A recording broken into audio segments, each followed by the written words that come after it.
I think if I talk about my experience, I pity my sons.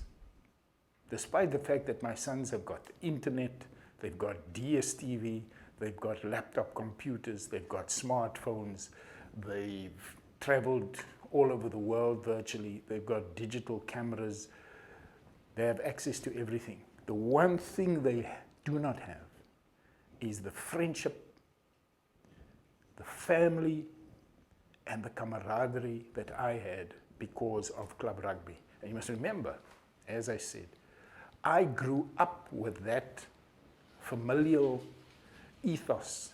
From the time I knew myself, I was surrounded by rugby people. And I can name them. I mean, there was a guy that was a member of Universal RFC.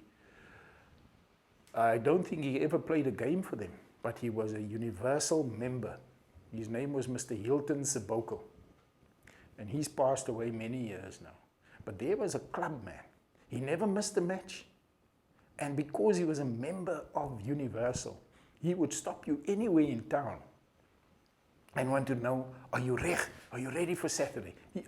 And the thing about club rugby is a club can survive. A club can lose 10 games in a row.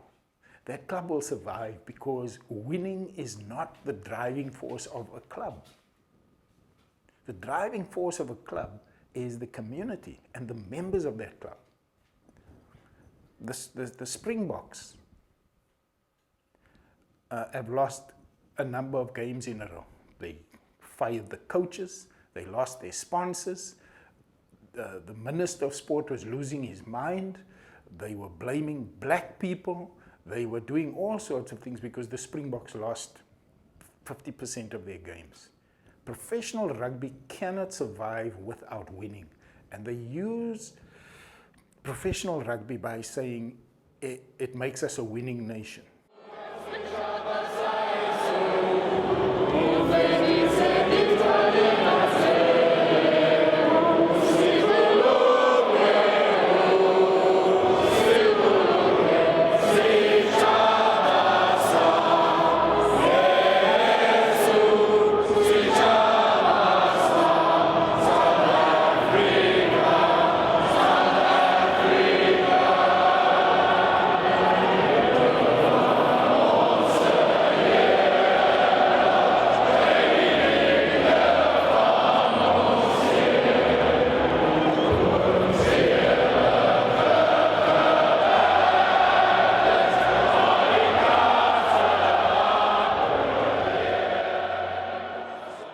Doesn't make us a winning nation.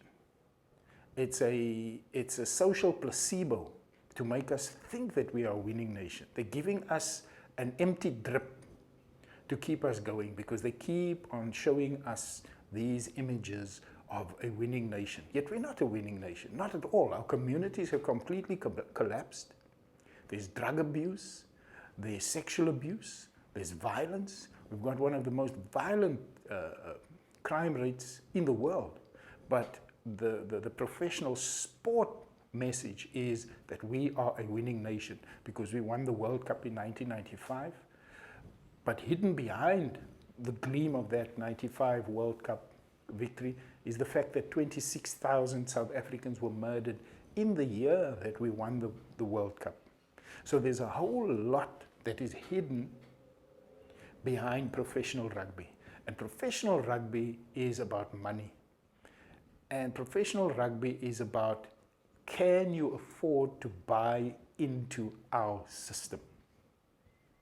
And that is what it's about. But what club rugby gave us, and me personally, is something that breaks my heart. It breaks my heart because I know that my sons will never experience it.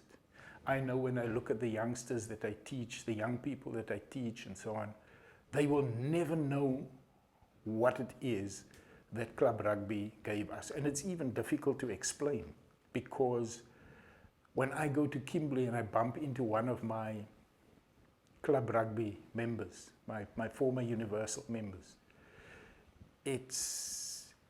we come together in a way that You can't imagine. I mean, people today, they can make jokes about apartheid. Leon Schuster is one of the primary guys who makes jokes about apartheid. But apartheid was no joke. And what would we have done had club rugby not been there? These guys that killed this young Stellenbosch student, they bashed her head in after gang raping her. That could have been us. That could have been us on a massive scale, because we had a government that did not care at all. Today we have a government that at least on paper pretends to care. But the reality is, because they do nothing about the situation in the communities, the violence is rising to the surface.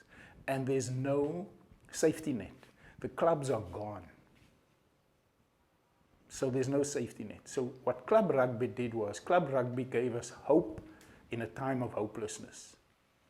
In post-apartheid South Africa, because the ANC and the Nationalist Party deliberately destroyed club rugby, and in so doing they destroyed communities, there's no safety net. What they do now is they give you hope on paper. Every time you have to vote, they promise a better life for all. But what they mean is they're promising a better life for all politicians.